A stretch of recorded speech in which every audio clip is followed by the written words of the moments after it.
Heaven's Guard.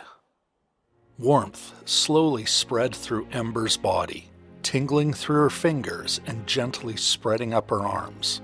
Her heart seemed to beat slowly in her chest as the fog slowly cleared from her thoughts. Stretching, she felt weightless, as if she were floating. Her mind tried to grasp thoughts and hold them, but everything seemed to slip away as she reached for it. Trying to open her eyes was an impossible task as they seemed weighted down with stones. Slowly moving her toes, the warmth continued to spread around her. It was as if she was floating in water. Her mind cleared more, and thoughts began to form, and questions buzzed in her head. Where was she? Why was she floating in water, her mind guessed? She tried to think of these answers, but they slipped away from her grasp. She began to move her arms, feeling around her. It did not feel like water, did it? Light seemed to penetrate through her closed eyelids, and she turned her head towards it, feeling as if she was being pulled that way. She felt herself slowly rising, and then suddenly her head burst through the surface. It was water, and she could feel it streaming off her body as she continued to rise. The weights on her eyelids seemed to lift, and she slowly opened them. Brightness filled Ember's eyes, and she blinked several times to clear them. Focusing on the world around her, Ember was greeted with vibrant, beautiful colors as the rest of her body emerged. She found herself on the edge of a small pool surrounded by large fir trees that gleamed in the sunlight. In between her and the trees was a field of grass and more pools, just like the one she was standing in. She could see glimpses of a castle through the trees.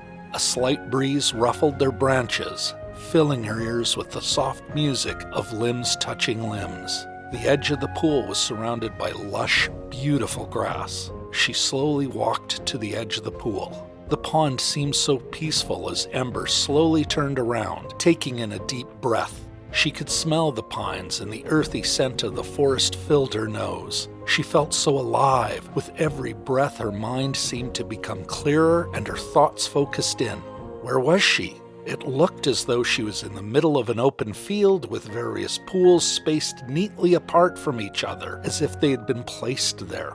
Looking to her left, the land just ended in a cliff. The sky stretched blue and beautiful before her, drawing her eyes to its swirling colors. As she sat mesmerized watching the swirling clouds, she noticed something else in the distance. At first, she couldn't tell what it was, but as she stared at it, it came into better focus. It appeared to be land. Her mind struggled to understand what she was seeing. She could see trees and other greenery, but then it ended, and she could see the land just floating there. It looked like a giant island just floating in the sky. Ember couldn't believe her eyes. How could land be floating in the sky? Pulling her eyes away from the unbelievable sight, she continued looking around her. Something didn't seem right, but she couldn't figure out what. She realized that she had no memory of this place. She didn't recognize it at all. In fact, she couldn't seem to remember anything. Who was she? Why was she here? She looked down at her body. The clothes she was wearing were strange and foreign to her. A dark shirt covered her torso with intricate designs on the edges. Her arms had braces on them.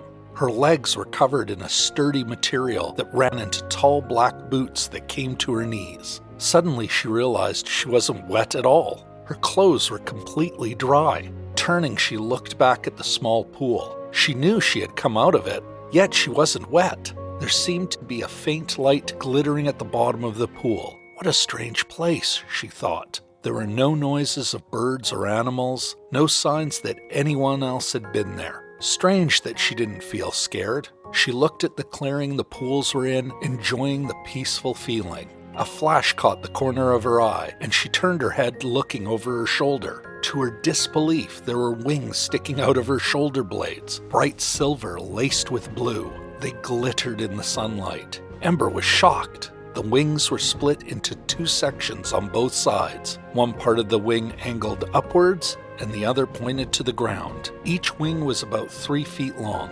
She wondered how they moved, and with that thought, they gave a small flutter. Tentatively, she focused on them, picturing them moving faster and lifting her off the ground. They responded just like if she had flexed her fingers. beating quickly to her thought, and she felt herself slowly rise into the air. Her heart beat fast with excitement, and she could hardly believe her eyes as she slowly rose into the air.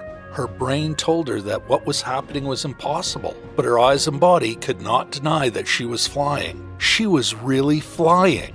Suddenly a voice spoke softly behind her. "They are quite amazing, aren't they?" Surprised, Ember dropped suddenly to the ground, her concentration broken. She spun around to see who had spoken. A tall gentleman, with black hair and graying sideburns, stood behind her. He was dressed in a fine black suit with shiny black shoes. His face was long with a prominent nose, warm brown eyes, and a smile that seemed to welcome her. Not sure why, but she felt she could trust him. "Yes, they are incredible," she responded. Before she could ask more, a young girl popped out from behind the man. She had large green eyes that sparkled with amusement, with long brown hair that flowed down her back covered with bright flowers. "Hi," the girl said as she did a quick somersault, jumping to her feet right in front of Ember. "Wow, aren't you tall?" The girl was wearing a green shirt that faded into black at the top with sleeves that seemed to be made of lace with a trail of flowers running down them. The flowers almost looked like they were growing out of her skin. She wore black pants with an open-cut skirt that trailed behind her as she ran around Ember's feet, and with another somersault, disappeared behind the man's legs. Before Ember could get a word in, the girl reappeared laughing and running along the edge of the pond. She paused to wink at Ember, pulled a black mask that covered her face except for her eyes, and disappeared into the tall grass around the pond. The man laughed, a deep, hearty sound at Ember's shocked face. "Dryads are wonderful little creatures. Careful with that one, you'll be lucky to get a word in when she's on a roll." Ember turned back towards him. "Where are we?" she asked. With a small bow and a hand flourish, the man said, "Welcome to Heaven's Guard, my lady. My name is Phillip, and we are so glad to have you here." "Heaven's Guard?" Ember said, confused even more. "Yes, I know there is much to explain, but how about we start with you? How are you feeling? Does everything seem to be working okay? Do you remember anything? Your name? Where you are from?" He paused, giving her time to think before asking her more. Ember looked herself over again, turning her hands before her face, admiring her slender hands and long, delicate fingers. She wiggled her toes. "Yes, I feel fine. Should I not be?" He shook his head no. "Absolutely not. You should be in perfect condition." That was a weird way of saying it, she thought. "What do you remember?" he prompted. That was a good question. What did she remember before coming out of the water? She closed her eyes, concentrating. There had to be something before the water. She searched her mind. Blurry images of people floated in her mind's eye, but she couldn't make out anything. The more she tried to grasp onto the memories, the more they seemed to slip away from her. Who was she? Where had she come from? Did she have family? Each time she got close to thinking she could remember, it disappeared as if blown away on the wind. She opened her eyes, panting. I don't know who I am. I can't remember anything. What happened to me?" The man reached out a comforting hand and laid it on her shoulder, looking her straight in the eyes. "Do you know your name?" "Ember," she said without hesitation. She didn't know how she knew that, but that much she did know, and of that much she was very sure. Solemnly he nodded his head. The contract was successful then. At Ember's blank look, he continued to explain. "You are here for a reason and a purpose, but we need to start out slowly to not overstress your body. So come follow me and we shall begin showing you where you are." She still felt lost and confused as to what was going on, but slowly followed Phillip as he led her out of the field. As they left, the young girl reappeared behind Ember and, giving her a sly wink, tagged along behind them as they were headed toward the castle. As they moved up the path, Ember looked back at the pond she had come from and the serene beauty of the field of ponds. And as she watched, she saw more people emerging from other ponds. They looked as confused and bewildered as she felt, and there, standing near each pond, were more well-dressed men waiting to receive them. In fact, they looked very similar to Phillip. "Phillip," she asked, "do you have a brother?" He paused and looked over his shoulder at her, raising an eyebrow at her. Ember waved her hand at the ponds behind them. Those men down there just look a little like you?" As she looked back at the pawns again, she counted the men in the nice suits, and the more she looked, the more they all looked a lot like Phillip. "They all actually look a lot like you," she exclaimed. "Do you have," she counted in her head quickly, 10 brothers? He turned around and faced her. "My dear, I am a butler, and as such my job can be quite demanding, but I am well suited for this task, for as you see," he waved his hand down his body as he spoke, and right before her eyes his form fused and then split into 2 Phillips. "My abilities allow me to take care of all my tasks quite effectively." The second Phillip, fully separated now, promptly headed off without a word toward another pool where ripples had become forming, his task obvious and his face looking confident in his duty.